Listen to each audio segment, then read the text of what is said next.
정답 보내주시는 분들 중 추첨을 통해 햄버거 쿠폰 드리겠습니다. 주진우 라이브 돌발 퀴즈 내일 또 만나요.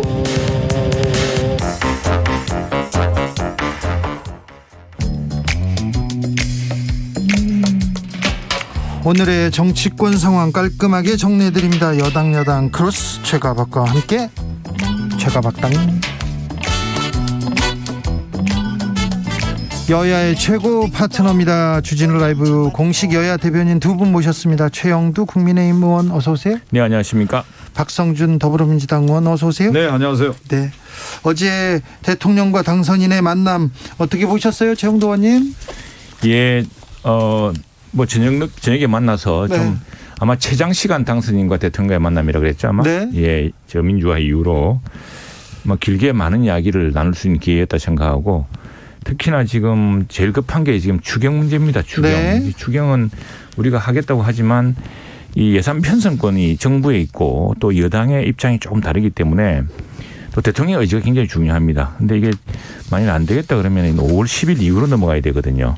근데 지금 오미크론 확산세 때문에 그 치명률도 높고 사망자 피해가 아주 확산되고 있는데, 이 문제를 하려면 현직 대통령과 현 정부 그리고 여당의 협조가 필수적입니다. 그러니까 저희들은 더 빚을 늘리지 않고 세출 조정을 하려고 그러면 특히나 더 필수적이거든요. 그래서 그 부분을 좀 설명을 하셨던 것 같고, 또 하나는 이제 뭐 어차피 이만 불거진 문제니까 그 용산 이전 사무실 대통령 집무실 이전 문제에 대해서 대통령에게 여러 가지 왜 그런 결론에 이르렀는지를 상세하게 설명하고, 그렇기 때문에 대통령께서도 상당히 그 대목에 조금 공감을 표시하셨던 거 아닌가. 그래서 예산과 계획을 살펴보겠다라고 했던 것 같습니다. 박성준 의원님.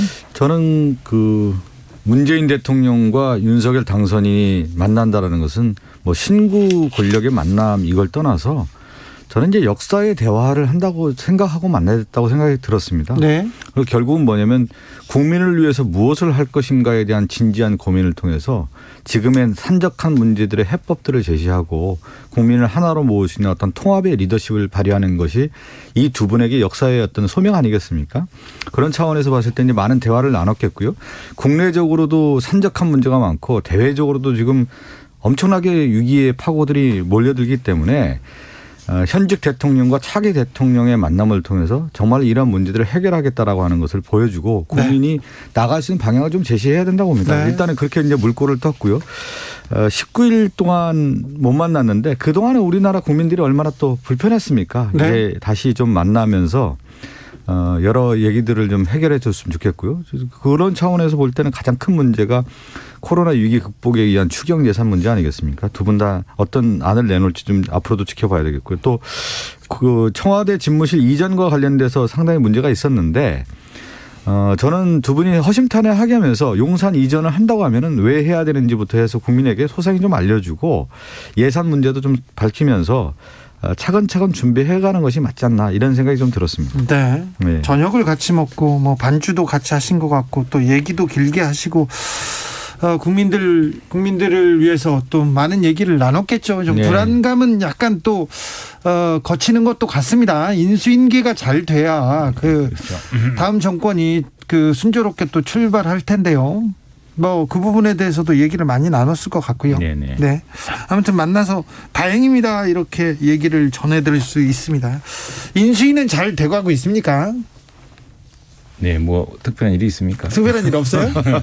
괜찮습니까? 생각대로 착착 진행되고 아니요, 지금 있습니까? 제일 큰 문제가 어제 사실 대통령과의 만남으로 큰 어떤 그 뭐랄까요 좀 난기류랄까 이건 조금 이제 해소되는 분위기가 아닌가 생각됩니다. 특별히 첫 번째는 아까 말씀드린 추경 문제인데 이건 뭐 대통령과 협력을 당부할 수밖에 없는 것이고, 왜냐 그러면은 지금 민주당은 지난 1월 달에 왜 처음에 추경했을 때 무슨 부채를 35조 내겠다 그랬거든요. 근데 뭐 기재부가 아주 정책을 하고 대통령도 편을 들어주지 않고 해서 못했습니다. 못했는데 지금 뭐 우리가 빚을 더 내자고 하면은 기재부 받아들일 수 없는 분위기입니다. 너무 국가 부채가 심각해서 신용등급 평가도 우려되고 있고 해서. 그런데 그래서 우리는 지금 세출 조정을 좀 하자. 우리가 이 예산을 짤 때는 그 코로나 극복을 전제로 많이 짰던 예산인데 지금 오미크론이 최극성 시기 아니냐. 그러니까 5월까지 기다리기 너무 늦다. 그냥 4월에 집행이 될 수 있도록 정부의 협력을, 그러니까 정부에서 지금 한 400조, 500조 남아있는 그건 500조 이상 남아있겠죠. 이 예산을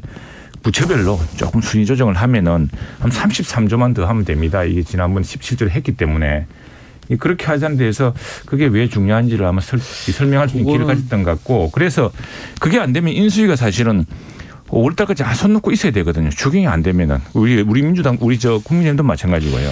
그게 뭐냐면 이제 추경 재원 마련을 어떻게 할 건가에 제가 상당히 좀 논란이 있는 것 같은데 네. 재원 마련을 할 때 지금 얘기하는 이제 세출, 지출 구조 조정을 네, 통해서 예. 재원을 마련하겠다라는데 윤석열 당선인이 선거 과정에서 50조를 마련하겠다라고 공약을 했단 말이에요. 그러면 50조에 대한 구체적인 게 나와야 되는데 단순하게 세출, 지출 구조 조정을 통해서 지금 우리나라 예산이 편성이 돼 있지 않습니까? 네. 이 예산에서 이만큼 빼서고 저 예산 빼겠다고 하는데 국가의 예산이라는 게 촘촘히 짜져 있거든요, 사실은요. 그리고 또 하나는 경직적 예산이 많아요. 그렇죠. 그래서 예. 그 최영두 의원님 기억하실지 모르겠지만 이명박 정부 들어서 가지고 4대강 사업 한다고 하면서 그 당시에도 지출 구조 조정을 했어요. 예산에 네. 대한. 예. 그래서 빼냈더니 그 당시 15조 원이 필요한데 긁어서 이명박 정부에서 7조인가 8조를 만든 겁니다. 그래서 나머지 예산이 부족하니까 수자원공사한테 8조 빚짐에서 마련해라. 이렇게 해서 4대강 사업을 했던 거예요. 지금 그런데 30조 원 이상 마련은 어떻게 하겠습니까? 지금 인수위에서 내세운 걸 보면은 지출 구조 조정을 통해서 추가 경정 예산을 편성해서 실질적으로 코로나 극복을 하겠다라고 지금 소상공인 자영업자 얘기를 하는데 현실적으로 불가능하다는 게 재정을 연구한 사람이든 지금 모든 사람들이 얘기해요. 또 하나는 기획재정부에서 실질적으로 어렵기 때문에 과거에 그래서 민주당 정부에서는 국채 발행을 하서라도 해야 된다라고 강조했던 겁니다. 그러니까 그런데 하나만 마지막에 얘기해요. 그렇다고 하면은 세출 구조조정, 지출 구조조정 할 경우에 어떻게 하겠다라는지가 나와야 되는데 그게 안 나오고 있다는 거예요. 인수위에서 국채 발행 얘기를 하기 시작했습니다. 김진만님께서 윤석열 당선인 국채 발행 비판하지 않았습니까? 물어봅니다. 그렇습니다. 국채 발언은 이게 지금 우선에 홍남기 부총리하고 정부가 큰 걱정을 하고 있습니다. 네, 이게 네. 지금 전 정부 들어서 600조 하던 국가부채가 1020조가량 늘었어요. 지금 거기에다가 그 국제 그 IMF라든가 이런 데 걱정하는 것도 뭐 물론 이제 민주당에서는 국가 재정 건전성이 선진국이 낮다고 하지만 네. 부채 증가 속도를 걱정하고 있습니다. 그래서 당장 재정 당국으로서는 4월 말에 지금 방문하는 S&P 무디스의 국가 신용 등급을 어떻게 할 것인가 걱정을 하고 있거든요. 그렇기 때문에 그리고 또 국채를 지금 발행할 경우에 국채금리도 오르고 있습니다. 국채금리가 인상은 시중금리 인상으로 연결됩니다. 뭐 이런 것들 때문에 복잡한 사정을 우리는 압니다. 우리 특별히 재정 건전주의자에서 그런 게 아니라 우리 당내에 지금 뭐 송원석 의원도 그렇고 그다음에 지금 유성걸 의원 또 지금 인수위가 있는 우리 그 의원님들이 예산 차관 출신들이 많습니다. 네. 그래서 지금 이걸 전략적으로 우리한테 맡겨준다면 진짜 재정도 협력해서 예산을 한번 짜보자는 것이고 그 불용 예산이 상당히 많습니다. 지난해에도 보면 우리 특히 문체위 같은 데 보면은 쿠폰들이 있었어요. 그 소비 진작을 위한 쿠폰인데 코로나 확산에서 거리두기를 하면서 어떻게 쿠폰을 뿌립니까? 이런 어떻게 조정할 수 있는 게 있고요. 지금 국가의 우선순위가 바뀌지 않았습니까? 우선순위가. 그런 의미에서 30조 정도의 그는 충분히 정부와 우리 여야가 협력을 하면은 가능하다는 생각입니다. 그렇게 해야지만이 빚도 안 내리고 지금 당장 다급한 벼랑 끝에 서는 소상공인과 자영업자 피업종들을 구할 수 있다라는 생각입니다. 아니 저는 이제 충분히 국가 재정 건전성에 대한 것들을 염려하고 또 고려를 해야 되는 것은 당연한 거죠. 그런데 전 세계적으로 코로나 위기가 몰아치면서 뭐를 했냐면 모든 나라가 확대 재정 정책을 했거든요. 예. 어마어마하게 했습니다. 그런데 네. 우리나라가 상대적으로 그렇게 많이는 하지 않았어요. 그런 면에서 봤을 때는 우리나라가 여분이 있다라고 하는 부분을 우리가 한번 생각해 볼 필요가 있을 것 같고요. 지금 이제 최영두 의원님이 얘기하신 내용에 대한 충분히 받아들이지만 그러면 그 국가 재정 예산에 대한 부분을 어떻게 조정을 할 수가 있는 건지 어떤 세목이 있는 건지 어떻게 하겠다라는지가 국민의힘에서 이미 그렇게 지출 조정을 하겠다라고 했으면 나와야 되는 거예요. 안들이. 아, 근데 그거는 예산 편성권이었기 때문에 아니. 구체적인 거 가지고 아니 예를 들면 예산 편성권이 아니라 지금 예산에 있지 않습니까? 그걸 보고 그러면 차기 정부가 그러면 저희들이 생각하는 대목이 있습니다. 있는데 있다고 하더라도 단순하게 그냥 30몇 조를 지출 조정을 할 수 있다라고 그냥 선언적으로 하면 안 된다는 거죠. 차기 정부에 있다고는 책임성이 있는 건데 그 책임성이 있는 말을 해야 되는 것이죠. 민주당 한번 살펴보시면 같이 할 수 있고 예산의 우선순위가 바뀌었습니다. 우리가 어떤 예산을 지금 올해 뭐 하겠다고 했는데 오미크론 때문에 지금 1사분기 다 날아갔습니다. 1사분기 때 예산 집행 못하고 있어요. 못하고 있고 그다음에 이 오미크론으로 인해서 피해는 엉뚱한데 크게 나오고 있습니다. 그렇게 한다면은 자 지금 남은 예산이 600조를 하면은 30조면 이제 5%입니다. 각 부처별로 5%를 수준 조정합시다. 그리고 불용액이 예상되는 부분이 당긴다든가 하는 방식이 가능하다고 생각하고 다음에 지금 선진국인 확대 재정했다가 축소 재정으로 들어가고 있습니다. 지금 문재인 대통령의 기재부와 행정부도 지금 내년 예산을 짤 때 10% 축소하라고 하고 있는 마당입니다. 그런데 네네. 부채를 더 늘릴 수는 없는 것이죠. 그렇기 때문에 이제 우리가 지혜를 모아야 되고 정말 예산 수준을 조정하자. 정말 이제 마른 수군도 짜보자 이런 이야기 아니겠습니까? 전수열님께서 국민과의 약속 지켜야 됩니다. 국채 발행 안 해도 된다고 했습니다. 이렇게 그러니까 얘기하시는 세출 조정을 분들 하겠다는 겁니다. 예. 8198님께서 온 나라가 어려운 이 시국에 문윤 둘이 만나서 비싼 쇠고기에 포도주 먹고 잘하는 짓이다. 보리차 한 잔 놓고 나라 걱정하면 좀 좋겠노 이렇게 얘기하는데 네, 뭐 맞는 말인데요. 저는 꽃값도 공개 안 하는데 뭐 그거 가지고 문제 되겠습니까? 저는 소고기 많이 먹고 일 많이 했으면 좋겠다는 생각하는 사람이기도 합니다만 소고기값이 문제겠습니까? 자, 옷값이 문제죠. 옷값이 문제라고요? 박성준. 최영도 의원님. 그거 난 좀 밝혔으면 좋겠습니다. 자꾸 안 하니까 국민들 의구심이 커져가지고 저 국민의힘 국회의원 뭐하냐고 우리 지역에서 여러 번 혼나고 있습니다. 그래요? 빨리 그냥 옷값 때문에요? 청와대에서 네. 아니 저 대통령 부인의 옷이 뭐 이렇게 많다 그러는데 주가 조작 잘 밝히면 되죠. 그래서 그거는 알아서 밝히시고. 네, 밝히시고. 자 이거 그리고 또 하나가 뭐냐면 이거 할 때 하고요. 그렇게 아무튼 좀 이렇게 해라. 아니, 아무튼 저희가 괴롭습니다. 이걸 우리 이제 여당이 되는데 못 밝히는데 이거 뭐 좀 지나면은 그냥 15년 동안 묶여버리거든요.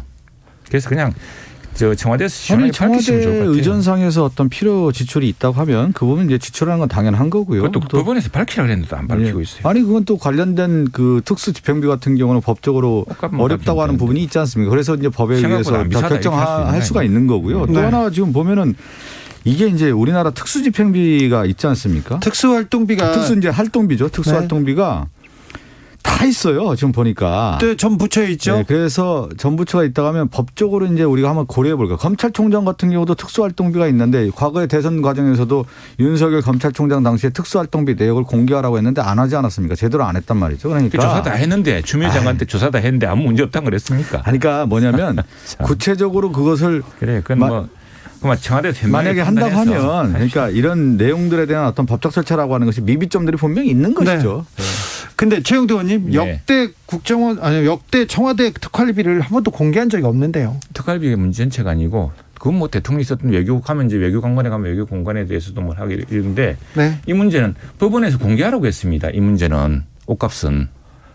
그 특활비 문제가 아니에요. 그러니까 아무튼 그거는 청와대에서 결심해서 하면은 국민들이 가볍게 의혹을 해소할 것이고 아니면은 그 큰 의혹만 치고 묻게 될 것이다. 이런 말씀만 드리고 싶습니다. 아니 근데 그 최영대 의원님이 그렇게 의혹 제기하면서 아니 법원에서 뭐 해라 그런데 왜 안 합니까? 그 현 정부에 대한 부분을 그거는 뭐 청와대 알아서 하시고 공격을 하는 것 자체가 알아서 하시고 이제 그 네? 뭐 그런 걸 아까 왜냐하면 지금 국민 여론이 그렇다는 겁니다. 쇠고기 문 갖고서 지금 이렇게들 그 비싼데 그 먹느냐고 하는 판국인데 그 여론을 들으니 문득 청와대가 좀 현명하게 판단했으면 좋겠다 이 생각이 든다는 겁니다.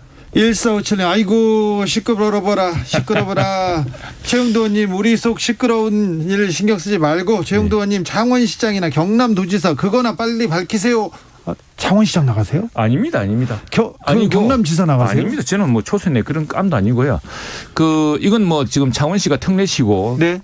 저 경남은 광역단체이기 때문에 네, 매우 중요한 대통령 경선 방식에 의한 그 국민 50% 당원 50%에서 경선을에다 더 경선하게 됩니다. 자 그러면 경남지사 국민의힘은 누가 지금 유력합니까? 지금 현역 의원도 있고 전직 의원도 있죠. 그 이름을 밝히는 것은 제가 그렇습니까? 예. 아니 뭐 거론되는 사람들은 얘기하면 되는 자, 거예요. 그러면 이야기했어요. 박성준 의원님 네. 서울은 누가 나옵니까 민주당은? 서울은 이제 여러분이 이제 거론되고 있죠. 네. 지금 이제 뭐 과거에 뭐 박영선 전 장관에 대한 얘기도 좀 있었고 또 지금 박주민 의원이 나오냐에 대한 얘기도 있었고 또 김동연 전 부총리 새물결 대표에 대한 얘기도 있었고 아직 가능성이 있고요. 근래에 또 이제 서울시장 후보와 관련된 여러 얘기가 나오다 보니까 그러면 송영길 전 대표의 가능성도 있는 거 아니냐 그런 얘기도 좀 나오고 있는 거고 그러니까 저는 이제 이번 서울시장 선거가 매우 중요하죠. 우리 민주당 입장에서도 중부 수도권에서 가장 중심이라고 하는 서울을 빼앗겼을 경우에 차기 대선 구도, 차기 총선 구도 다 맞물려 있기 때문에 향후 전국도 마찬가지고요. 향후 전국에 가장 맞물려 있기 때문에 가장 경쟁력 있는 후보를 내세워서 지금 현 시장과 경쟁 구도를 통해서 꼭 승리해야 된다라고 하는 상당히 뭐 어떻게 보면 굉장히 절박한 것이죠. 절박한데 네, 가장 경쟁력 후보, 경제력 있는 후보가 송영길입니까? 송영길 대표도 저는 상당히 가능성 있는 후보라고 생각됩니다. 왜 그러냐면 송영길 대표의 경력을 보면 국회 5선 의원이고요. 또 인천시장까지 했고 또 하나가 뭐냐면 당에서도 뭐 모든 직을 다 했고 마지막 당대표했고 선대위를 하면서 송영길 대표가 특히 부동산 관련된 부분에 대한 유연한 실용주의 정책들을 많이 내세웠거든요. 그러니까 어떤 얘기였냐면 지난 4.7 보궐선거 이후에 부동산 문제가 워낙 큰 문제였는데 이 문제를 잘 대응해야 되는데 송영길 대표가 대표가 되면서 부동산 관련 정책들을 많이 내세웠습니다. 그래서 종부세 완화라든가 재산세 완화 그리고 또 하나가 뭐냐면 그 용적률 완화 500%까지 완화해서 실질적으로 공급 정책과 세제의 문제까지 해결할 수 있는 안들을 많이 내세웠기 때문에 그러한 충분한 안을 갖고 있는 후보였고 또 하나는 저는 제일 중요한 게 있다고 봅니다. 현 시장과 싸워서 내가 이길 수 있다라고 하는 배짱이 있어야 되는 건데 그 배짱은 뭐냐면 정치적인 경험과 경륜이 있어야 되는 건데 누구나 만들어지지는 않는 것이죠. 그렇다고 보면은 송영길 전 대표가 그런 배짱이 있다고 하면 저는 해볼 만하다 이런 생각을 갖고 있습니다. 이종영님께서 누가 나와도 안 된다. 서울은 국힘이다 이렇게 얘기하십니다. 그래서 그 문제는 아마 우리 이번에 꼭 그렇게 민주당이 하시면 안 되고요. 임대차 3법에서 아마 핵심적인 관점을 찾으십니다. 임대차 3법 때문에 보유세 뭐 그러셔도 마찬가지지만 임대차 3법 때는 결정적으로 서울의 민심이 많이 돌아섰습니다. 이게 뭐 작년에 우리 7월에 재작년 7월이죠. 그 당시에 윤희숙 의원이 전세는 없어지고 전세값은 폭등할 것이다. 나는 임차인다 하면서 예고했지 않습니까? 그래서 이렇게 밀어붙이지 마라 그랬는데 밀어붙인 결과가 지금 젊은 사람들은 집 가질 희망도 없고 월세 소장농으로 전락시켰습니다. 그리고 전세 드라인 나가지고 전세값이요 지금 무려 2년간 24% 올랐습니다. 그리고 이제 전세가 오르니까 이제 우리 새로운 사람들 집 못 사니까 매달 200만 원씩 주는 박주민 의원이 200만 원짜리 세입체 끝냈지 않습니까? 그런 세를 줬지 않습니까? 그런 것으로 해서는 젊은 사람들이 영원히 빠져나갈 수가 없습니다. 그 이제 뭐 서울시장 후보 얘기를 해서 그런데 저는 김동연 새로운 물결 대표도 서울시장 후보로서 또 가능성이 있다고 봅니다. 아직까지 다 열려 있다고 보는 건데요. 지금 이제 그 지방선거 60일 전에 주소를 이전해야 되는 그 규정이 있더군요. 그러면 이제 저도 알아봤더니 김동연 후보는 서울이 주소가 돼 있고. 그렇습니까? 예, 이 송영길 저는 의왕이었는데. 전 대표 같은 경우 예? 저는 의왕 사셨어요. 지금은 제가 알아봤더니 서울에 좀 주소가 있다고 하더라고요. 그래서 저 정확한 건지 확실한지는 모르는데 제가 오늘 취재한 바로는 송영길 의원은 인천으로 돼 있고. 인천이고요. 그러면 변수가 있네요. 진짜 2, 3일 안에 이사를 해야 되는 변수가 있기 때문에 2, 3일 정도면 누가 어디로 나갈지에 대한 것은 이제 드러나게 되는데 저는 김동연 후보도 경기지사 얘기도 좀 나오고 있는데 서울시장 후보 가능성도 분명히 있다고 봐요. 왜 그러냐면 경제 관료로서 충분한 업적을 만들었고 또 부동산 정책 같은 경우도 많이 했고 또 서울은 이제 중도층이 많기 때문에 호소력 있는 후보로서는 김동연 후보도 좋은 후보다. 그래서 이번 대선이 아니라 이제 지방선거에서 서울시장과 관련해서는 확실한 각을 세울 수 있는 후보군을 저는 많이 마련하는 게 좋다. 그런 측면에서 송영길 전 대표라든가 김동연 전 부총리가 상당히 좀 경쟁력이 있다고 봅니다. 7437님께서 윤희석 의원은요 돈 받는 임차인이었어요. 네. 김종현님께서 용산 이전 막겠습니다 하면 그거는 아니 임차인 저도 임차인이고 임대인이고 한데 그런 걸 이야기를 했습니다. 나는 임차인이다 임대인이다 한데 임차인을 이렇게 하면 왜냐하면 당시의 핵심은 전세가 이 갭 투자의 수단이 되면이라고만 보고 전세를 제약시했거든요. 그러나 시장이 그렇지 않다. 이렇게 하면 전세가 오히려 폭락할 것이다. 그분 얘기는 일리가 있었는데, 근데 국민들이 제가 선거 분석 차원에서 한번 말씀드리고 싶은데 우리가 그 잊고 있는 게 뭐냐면 2007년 대선 과정에서는 이명박 후보와 정동영 후보가 붙었을 때 540만 표가 났고요. 그다음에 2008년 총선에서는 그 대세로 서울시에 있는 뉴타운이나 이런 공약을 하면서 2008년도에 이제 이명박 정부가 실질적으로 총선에 이제 그 당시 한나라당이었나요? 한나라당이 다 승리하는 그런 계기가 됐는데 지금은 조금 저는 구조가 바뀌었다고 봐요. 과거의 많이 문법을 바뀌었죠. 가지고 정치적인 이제 해석을 하면 좀 저는 틀릴 수 있다. 많이 그런데 바뀌었습니다. 네. 이번은 24만 7천 표 차이가 났고 그 다음에 이제 지방선거의 투표율이 낮다고 본다고 하면은 누가 더 이제 결집할 수 있느냐 그리고 더 경쟁력 있는 후보를 내세울 수 있냐의 문제이기 때문에 지금 대통령 선거를 이겼다라고 해서 국민의힘이 대세론으로 서울시장 선거를 몰고 갈 수 있느냐 저는 그렇지는 않다. 맞습니다. 예. 그것은 우리가 민주당이 후보를 통해서 경쟁력 있는 정책을 내세우고 싸운다고 하면 충분히 가능성도 있다. 알겠습니다. 임대차 3법 개정에 협조해 주시면 아마 좋은 계기가 있을 거로 생각합니다. 임대차법에 대해서 재개정에 지금 예, 국민의힘은 예, 나선다고 예, 합니다. 예. 김종현님께서 용산 이전 막겠습니다 하면 서울시장 당선되지 않을까요? 얘기합니다. 아무튼 민주당은 어렵습니다. 용산 이전은 자, 그 되면 좋을 저는 겁니다. 두고 있죠. 주진우 앵커가 얘기한 이번 지방선거가 상당히 어려운 가운데 민주당이 하지만 네. 일말의 희망이 있다라는 거예요. 그런 면에서 우리가 반드시 일어나야 되고 지방선거를 또 승리해야만 민주당이 다음에 우리가 토대를 마련할 수 있는 그렇죠. 근거가 된다라고 하는 부분에 대해서는 우리 민주당 지지자들이라든가 이번에 그 이재명 후보를 지지했던 많은 지지자들이 같은 생각을 하고 있다고 봅니다. 잘 싸워야죠. 네. 잘 싸워야죠. 잘 싸워야죠. 네. 네. 자, 민주당 박홍근 의원가 본격적으로 이렇게 출항을 시작했습니다. 그런데 검찰개혁의 목소리가 있습니다. 특검 법안도 내놨고요. 네네. 이 부분에 대해서 국민의힘에서는 어떻게 생각하세요? 지난 2년 동안 3년 동안 계속했던 일이지 않습니까? 지금 민주당 내에서도 피로감이 있고 지금 검경 수사 분리를 많이 했는데 국민들이 바란 것은 어쨌든 매든 꽁이든 매든 무슨 꽁이든 범죄는 소탕하고 부패는 일수하는 게 중요한 것이겠죠. 그러나 최근에 뭐 검경 수사 분리하면서 더구나 검찰한테는 이제 부분적인 수사권만 남겨놨거든요. 근데 그것마저 다 뺏겼다는 것은 지금 뭐 때문에 그런지 모르겠지만 연기 제도를 불안정하게 하는 것이다라는 거 하나고 그다음에 그 공수처 문제만 하더라도 스스로 공수처가 지금 지난 1, 2년 동안 보여준 행태를 보면 국민들이 신뢰를 잃고 있는 것이거든요. 좀 부족함이 있었죠? 네. 그러니까 우리나라 이제 민주화되면서 이제 권력기관에 대한 개혁들이 많이 이루어졌죠. 이제 국정원 네. 개혁이라든가 옛날에 뭐 기무사라든가 이런 개혁들이 다 이루어지지 않았습니까? 그런데 이제 그 가운데 뭐냐면 검찰의 권력이 이제 비대화됐다라고 하는 부분에 대해서는 국민 모두가 이제 저는 동의한다고 봅니다. 동의하죠, 그래서 그 부분은. 그 권력에 대한 비대화를 견제와 균형의 원리로서 이제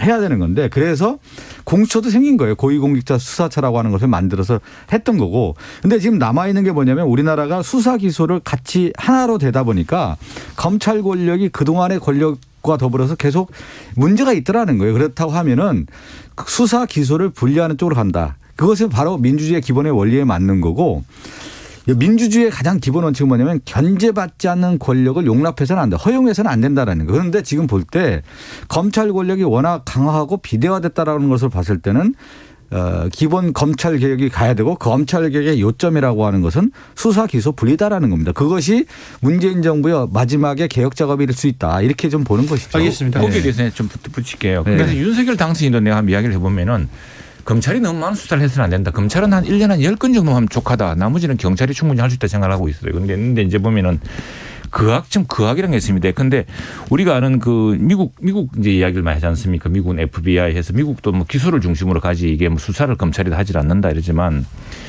근데 우리가 아는 줄리아니 같은 사람은 월스트리트의 저승사자라 그랬습니다. 이 사람 나중에 대통령 후보도 나오고 검사 출신인데 미국의 DA죠.